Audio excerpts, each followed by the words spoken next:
as we heard from President Biden yesterday, they consider this mission a success in that they got more than 100,000 people out of Afghanistan, but of course it came at a high cost. 13 U.S. service members were injured, 20 were wounded, and dozens of Afghan civilians were injured and killed in an attack at Kabul airport last week. But we should hear them say today that they are proud of the men and women who served in this mission and recognize the fact that after 2 decades in Afghanistan, the U.S. military mission there has ended theft.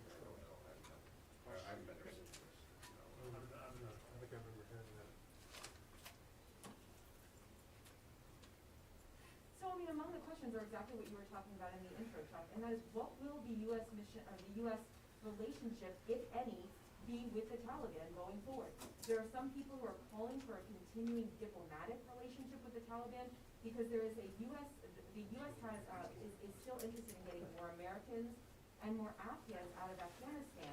So the defense officials who I'm speaking with are skeptical about the idea that this is a new and changed Taliban, that they've changed their real ways and anticipate just the government.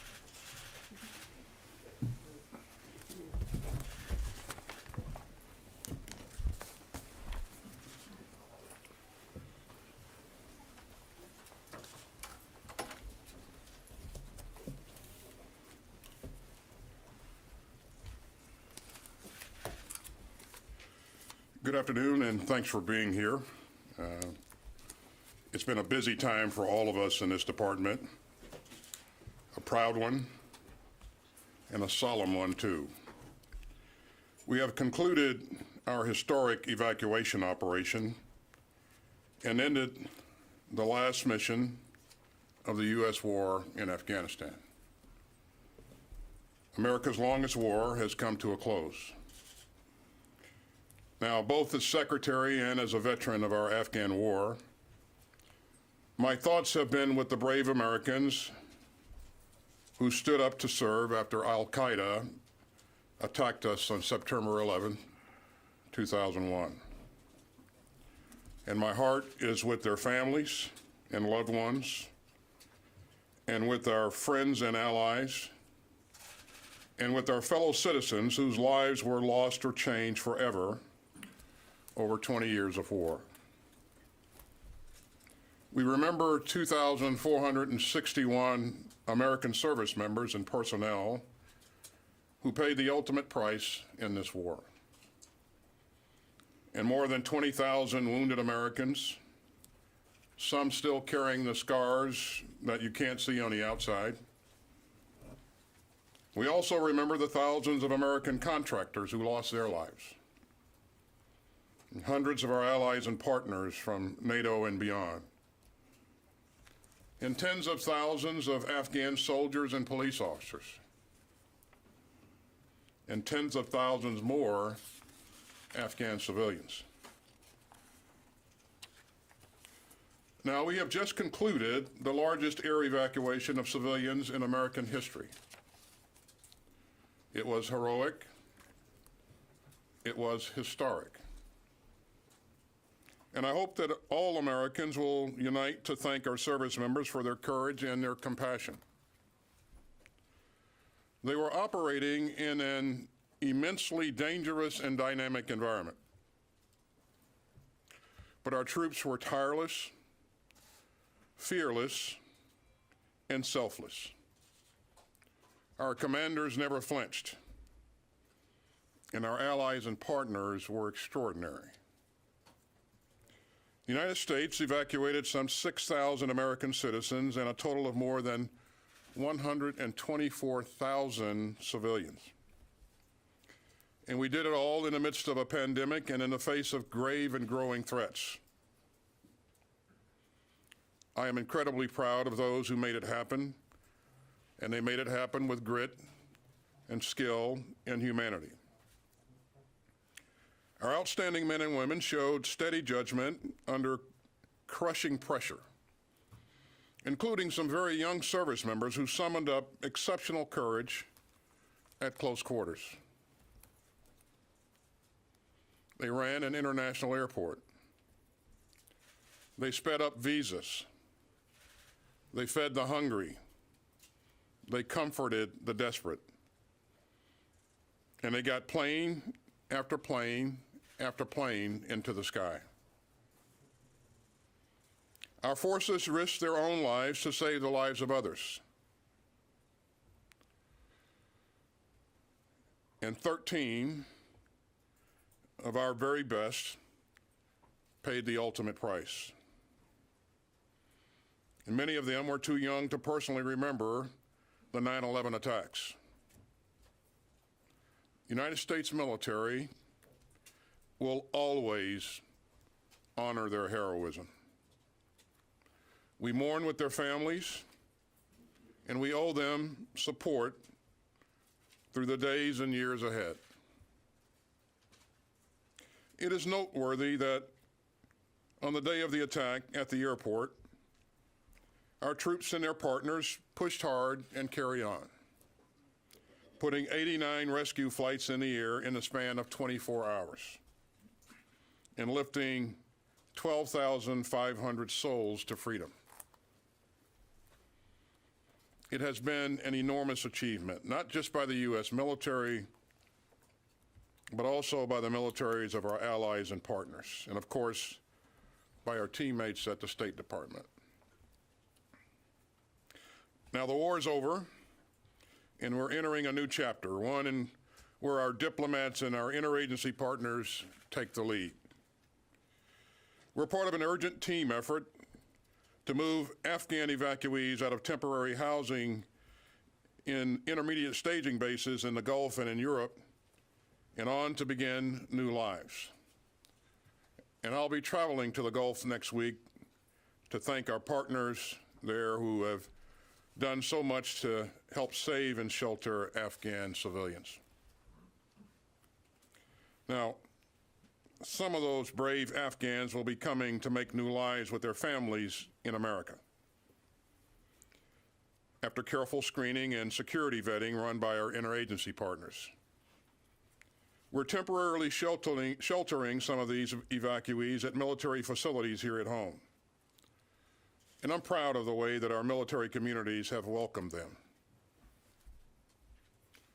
Some of these courageous Afghans fought alongside us. And they and their families have more than earned their places in the land of the free and the home of the brave. And welcoming these Afghans isn't just about what they've done, it's about who we are. Now, as one mission ends, others must go on. And even during our Afghan retrograde, this department was racing to help victims of natural disasters at home and abroad, and we still are. We've been driving to end the pandemic, and we've continued to tackle security challenges from China and Russia, Iran, and North Korea. It's our duty to defend this nation, and we're not going to take our eye off the ball. And that means relentless counterterrorism efforts against any threat to the American people from any place. It means working with our partners to shore up stability in the region around Afghanistan. And it means a new focus to our leadership in this young century. To meet the security challenges from China, to seize new opportunities in the Indo-Pacific and elsewhere, and to deepen our ties with old allies and new partners, and to defend our democracy against all enemies. But for today, I want to end with a word to the force and their families. I know that these have been difficult days for many of us, and as we look back as a nation on the war in Afghanistan, I hope that we will all do so with thoughtfulness and respect. I will always be proud of the part that we played in this war. But we shouldn't expect Afghan war veterans to agree any more than any other group of Americans. I've heard strong views from many sides in recent days. And that's vital. That's democracy. That's America. As we always do, this department will look back clearly and professionally and learn every lesson that we can. That's our way. But right now, it's time to thank all those who served in this war, because you are the greatest asset that we have. You. The extraordinary men and women who volunteer to keep us all safe, and your families. So my prayers are with you, and with the Gold Star families who lost loved ones in Afghanistan, and with the warriors who mourn their fallen brothers and sisters, and with those who bear the wounds of war to body and to soul. We will never forget what you did and what you gave. Our country owes you thanks that won't fade, and support that won't falter. The war has ended, but our gratitude never will. And finally, just a word about the Navy helicopter mishap overnight off the coast of California. I know the Navy is working diligently at search and rescue operations. And on behalf of the whole department, I want to pass on our thoughts and prayers for the best possible outcome. It's yet another reminder of the dangers our men and women face every day, overseas, at sea, and here at home. Now let me turn it over to the chairman. Thanks, Secretary, and good afternoon, everyone. 3 weeks ago, the United States military received the mission to conduct a non-combatant evacuation operation from Afghanistan in support of the Department of State. In order to evacuate American citizens, the Department of State designated Afghans with a directed completion date of 31 August. The key military tasks were to secure and defend the international airport in Kabul, evacuate all embassy personnel, evacuate all American citizens that wanted to get out, and evacuate other Afghans as designated by the Department of State, and retrograde all of the U.S. military. In short, the United States military was tasked to conduct two highly complex missions simultaneously: a retrograde while in contact with the enemy, and a NEO in a non-permissive environment.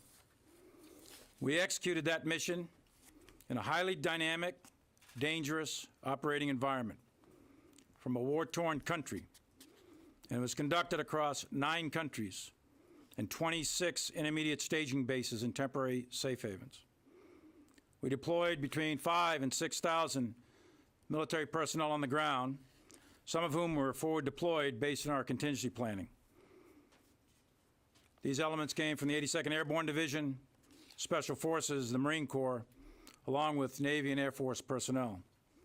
Flying in support were combat aircraft from the Air Force and the Navy, as well as incredible support from the transport aircraft, the pilots and crews of the United States Transportation Command. And afloat, we had an ARG-MU and a carrier strike group. We flew 387 U.S. military C-17 and C-130 sorties, and we enabled 391 non-U.S. military sorties. A total of 778 sorties evacuated a total of 124,334 people, which included almost 6,000 American citizens, third country nationals, and Afghans designated by the Department of State. And we will continue to evacuate American citizens under the leadership of the Department of State, as this mission has now transitioned from a military mission to a diplomatic mission. Evacuees flowed through the intermediate staging base safe havens in Central Command and European Command for onward movement to the United States, a third country, or their home of origin for repatriation. Evacuees complete medical and security screening, vetting, in accordance with the lead federal agency's guidance, the Department of Homeland Security. Currently, there's approximately 20,000 evacuees in 7 staging bases in 5 countries in Central Command. Another 23,000 in 7 staging bases in 4 countries in Europe. And as of this morning, there are approximately 20,000 Afghans who arrived at 8 different military bases in the continental United States. This mission cost 11 Marines, 1 soldier, and 1 Navy corpsman their lives, and 22 others were wounded in action. In addition to over 100 Afghans killed and wounded in a horrific terrorist attack on 26 August at Abbey Gate on the southeast perimeter of the airport. Those soldiers, sailors, and Marines gave their lives so that others may live free. They literally gave their tomorrows for the tomorrows of people they never knew. Those 124,000, they never knew the 13 who died, and they will never know the 22 who were wounded, nor the thousands of dead and thousands of wounded who came before them. But they will now live in freedom because of American blood shed on their behalf. Nearly 2 decades have passed since that horrible, dark September day in our nation's history when 2,977 innocent lives were murdered.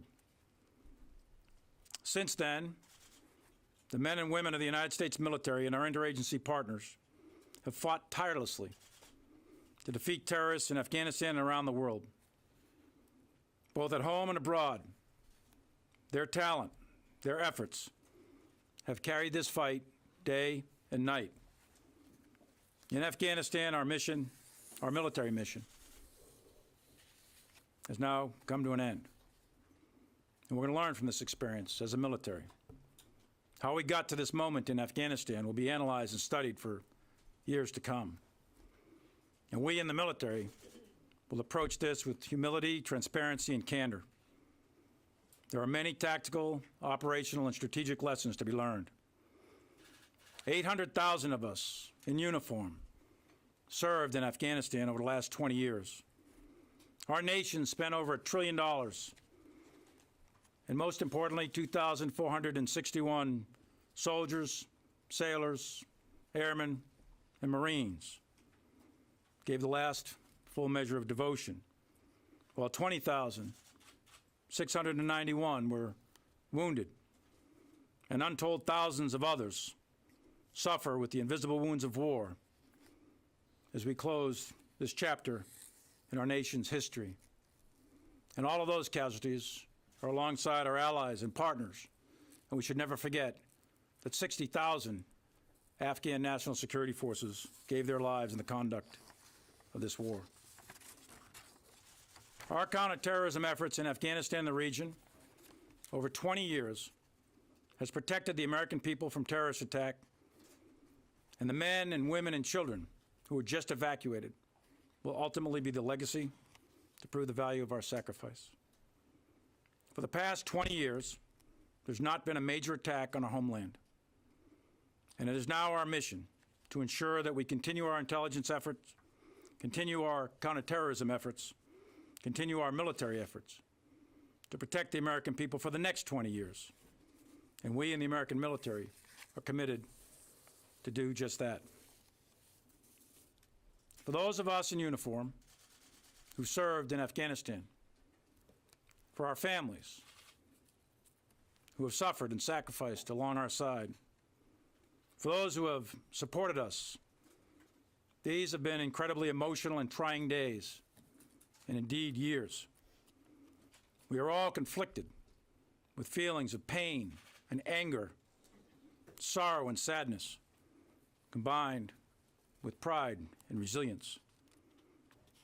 There are no words that I or the Secretary or the President or anyone else will ever do to bring the dead back, but we can always honor them.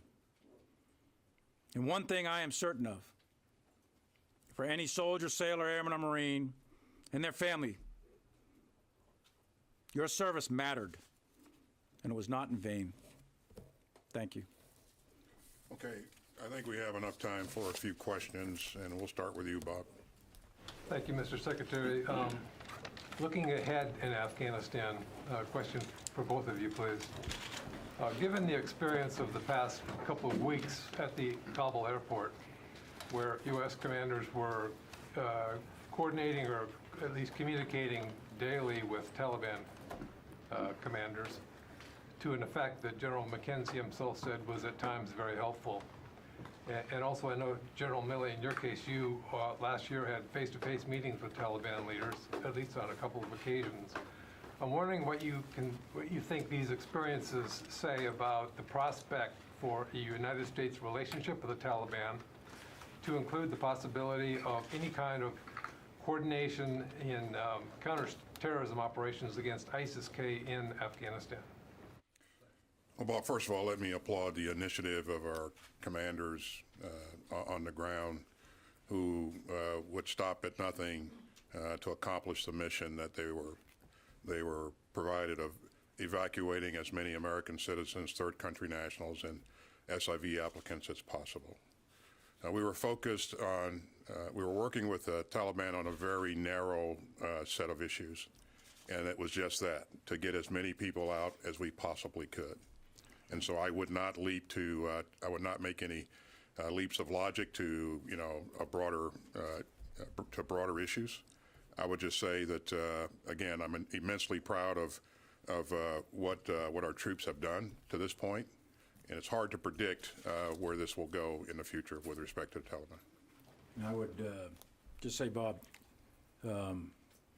Secretary and I both served in Afghanistan, and many of us did, and you all did too.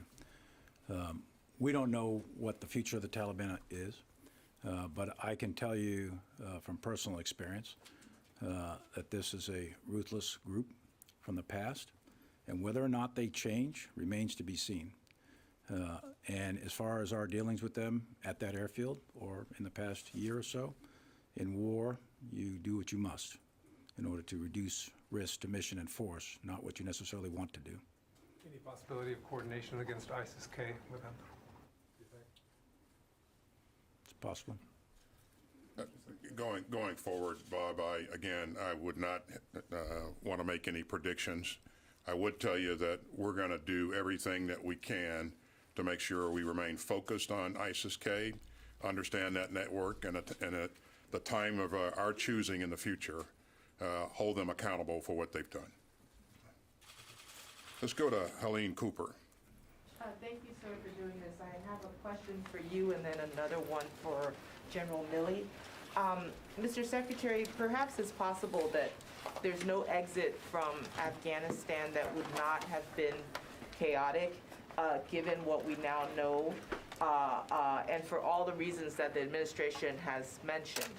But I would like to know now, in hindsight, is there one thing that you wish that you or the Pentagon could have done differently? Thanks, Helene.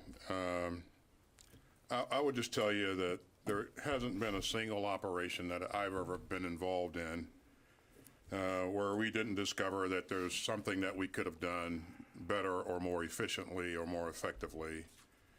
And I'd also say that no operation is ever perfect. I will tell you that we will do what we always do, and that is to look at ourselves and do after-action reviews, and we want to make sure that we learn every lesson that can be learned from this experience. But I want to take the time to do it the right way, and so we'll do that in the days ahead. Do you think that? Oh, sorry.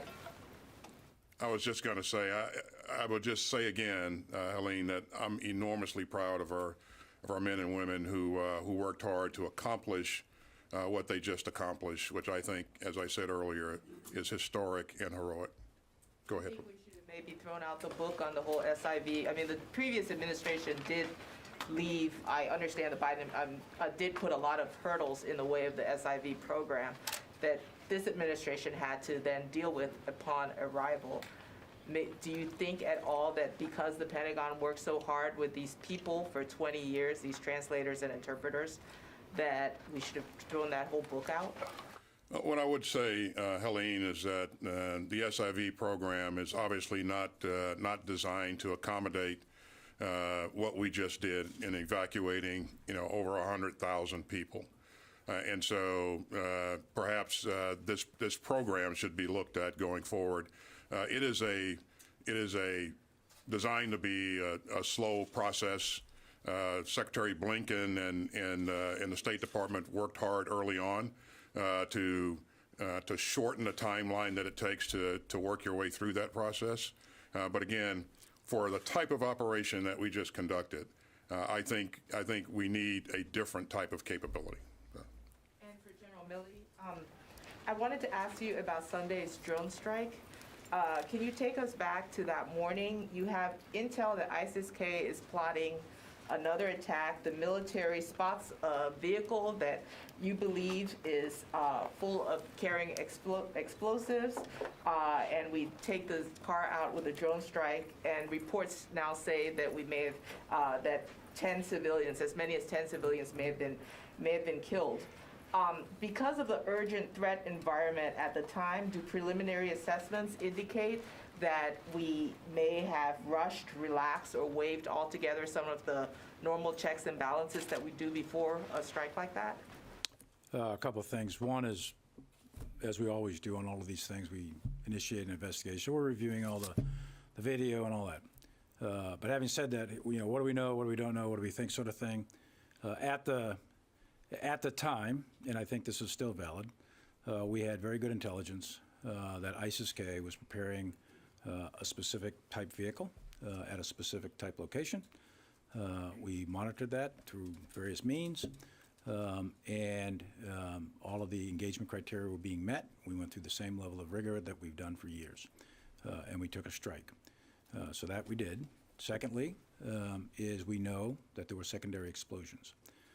Because there were secondary explosions, there's a reasonable conclusion to be made that there was explosives in that vehicle. The third thing is we know from a variety of other means that at least one of those people that were killed was a ISIS facilitator. So were there others killed? Yes, there are others killed. Who they are, we don't know. We'll try to sort through all that. But we believe that the procedures at this point, I don't want to influence the outcome of an investigation, but at this point we think that the procedures were correctly followed and it was a righteous strike. So we've got time for one more question, and we'll go to Barb for the last question. Thank you, sir. While your messages today from both of you, your messages of compassion and gratitude are certainly understood, in the last several days, both of you at multiple times have issued these kinds of messages and statements. And what I'm curious about is, what do you see in the country, with troops, with veterans, that makes you feel, it's a rare thing, that makes you feel these messages must continue, and you have put out so many in the last few days? And General Milley, I was very struck you used the words pain and anger, and that you understood that was out there. So as a combat veteran yourself of Afghanistan, can you help people understand that? Where does your pain and anger come from? If you could both answer your views on this. Yeah, I would start by saying, Barb, that this is the longest war in our history. And so there have been a couple of generations that have participated in this war. And as we've gone about, I've gotten input and reactions that are from all sides of this issue. And as I said in my opening statement, that's to be expected. And of course, I respect that. And I think we have to provide ourselves the time and space to adequately deal with everything that our veterans have been through. And we will work through those issues. And the system will be there to support our veterans as we work through those issues. I just think, again, we need to respect each other's views and be supportive of each other. And the one thing I would say, Barb, is that people will process this differently. And for those who think they need help, please seek help. We're there for you. And as you heard me say a number of times before, mental health is health, period. And so this will take time to work for people to work their way through. There are varying opinions on each side of the aisle, and that's to be expected and respected. So. Assure, There's a question for General So, Barbara, you asked me where my pain and anger comes from. I have all those same emotions, and I'm sure the Secretary does, and anyone who's served.